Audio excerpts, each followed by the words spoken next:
오늘의 말씀은 느헤미야 1장 말씀입니다. 말씀의 제목은 말씀을 붙잡은 느헤미야의 눈물의 기도입니다. 말씀의 기록자는 느헤미야이며 그 이름의 뜻은 여호와께서 위로하신다입니다. 말씀의 배경은 바벨론이 페르시아에 멸망당한 후 하나님의 약속대로 유다 백성들이 포로에서 해방되고 해방된 유다 백성들이 예루살렘으로 돌아가게 되는데 고국으로의 기한이 세 차례에 걸쳐 이루어집니다.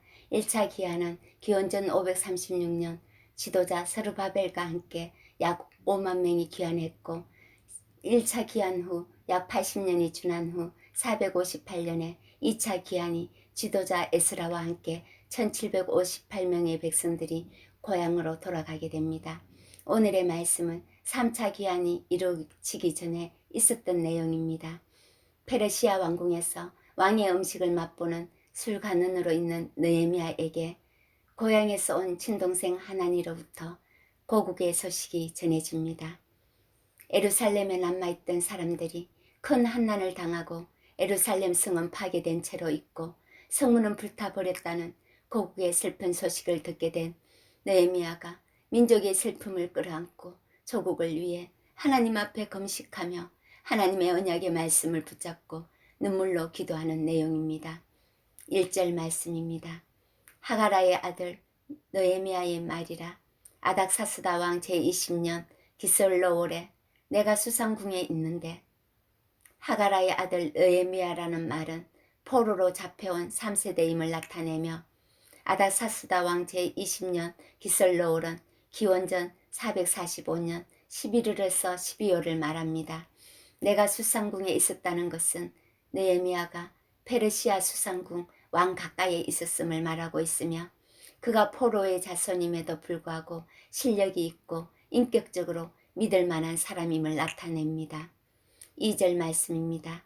내 형제 가운데 하나인 하나니가 두 사람과 함께 유다에서 내게 이르렀기로 내가 그 사로잡힘을 면하고 남아있는 유다와 예루살렘 사람들의 형편을 물은 적 친동생 하나니와 일행이 고향 예루살렘 소식을 가르치고 페르시아 왕궁에 있는 느헤미야에게 찾아옵니다. 느헤미야는 동생 하나니 일행이 고국의 소식을 말하기도 전에 먼저 고국의 소식을 묻습니다. 느헤미야는 자신의 민족에 대한 생각으로 가득했던 사람임을 알 수 있습니다. 3절 말씀입니다. 그들이 내게 이르되 사로잡힘을 면하고 남아있는 자들이 그 지방 거기에서 큰 환난을 당하고 능욕을 받으며 예루살렘 성은 허물어지고 성문은 불탔다 하는지라.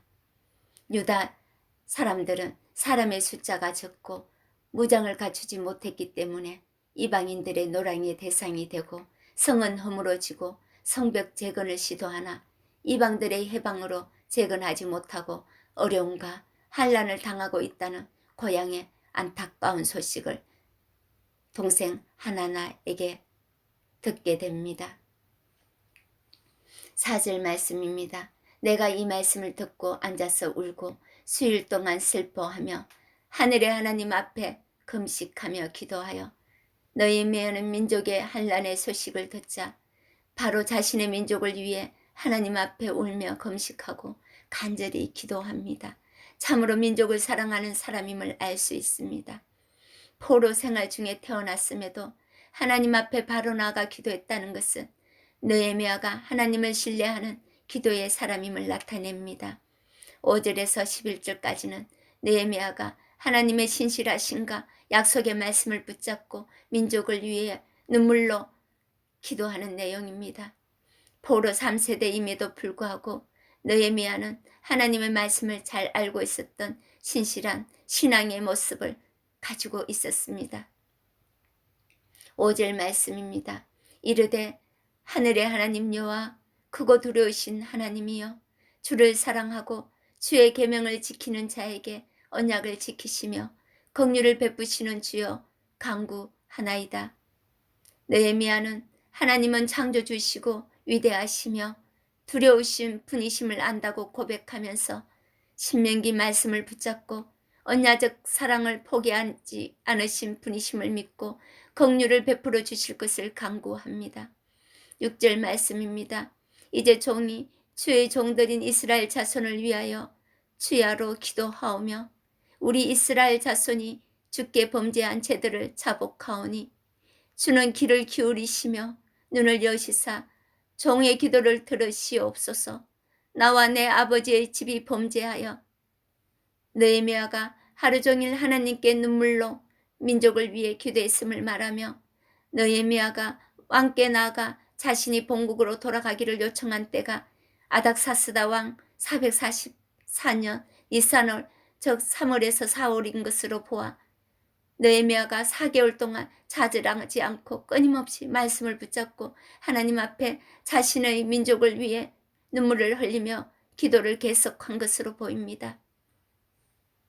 느헤미야는 자신이 지은 죄가 아닌 조상들의 죄임에도 불구하고 자신과 자신의 집안의 죄를 고백하며 민족의 죄를 끌어안고 하나님 앞에 회개합니다. 우리도 느헤미야처럼 민족의 죄를 위해 공동체의 문제를 위해 말씀을 붙잡고 하나님 앞에 간절히 회개하며 눈물로 기도하는 신앙을 가져야 합니다. 7절 말씀입니다. 주를 향하여 크게 악을 행하여 주께서 주의 종 모세에게 명령하신 계명과 율례와 규례를 지키지 아니하였나이다.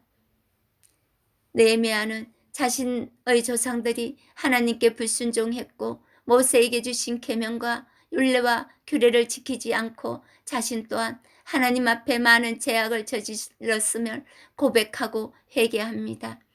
8절 말씀입니다. 옛적에 주께서 주의 종 모세에게 명령하여 이르시되 만일 너희가 범죄하면 내가 너희를 여러 나라 가운데 흩을 것이요 하나님께서 주신 은혜를 잊고 다른 신들을 섬기고 죄악을 행하여 아수르와 바벨론, 애굽 등을 통해 이스라엘 백성들을 포로가 되게 하신 역사적인 일을 말합니다. 9절 말씀입니다.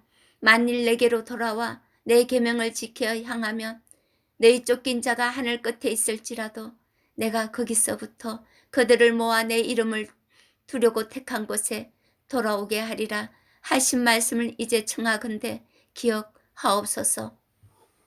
이스라엘 백성들이 죄를 지어 하나님 앞에 회개할 때 모든 것들을 다시 회복시켜 주시겠다는 하나님의 언약의 말씀을 굳게 붙잡고 느헤미야가 하나님께 민족의 안전과 부흥을 위해 눈물의 기도를 합니다.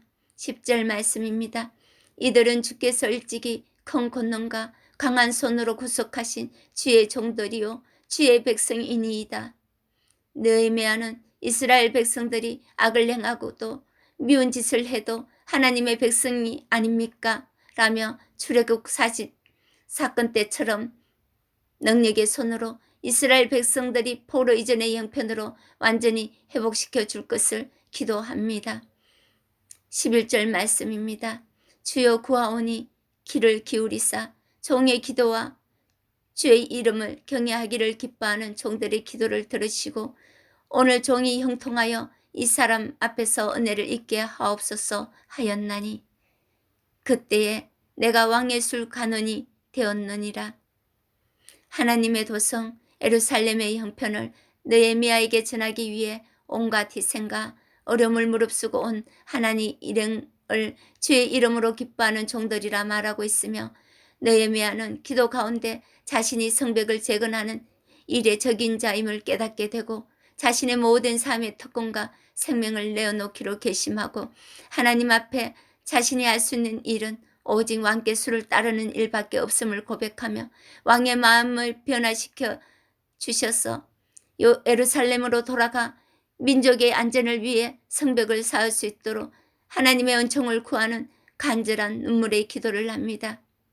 하나님께서는 하나님의 신실성에 의지하며 말씀을 붙잡고 민족의 죄를 자신의 죄로 고백하며 금식하고 눈물로 기도하며 민족의 아픔을 회복하기 위해 희생하고 행동하는 느헤미야의 기도를 들으시고 응답하시며 아닥사스다 왕의 마음을 변화시키시고 느헤미야를 3차 기원의 지도자로 삼으시고 52일이라는 짧은 기간에 느헤미야를 통해 예루살렘 성벽 재건이라는 놀라운 역사를 이루어 가십니다.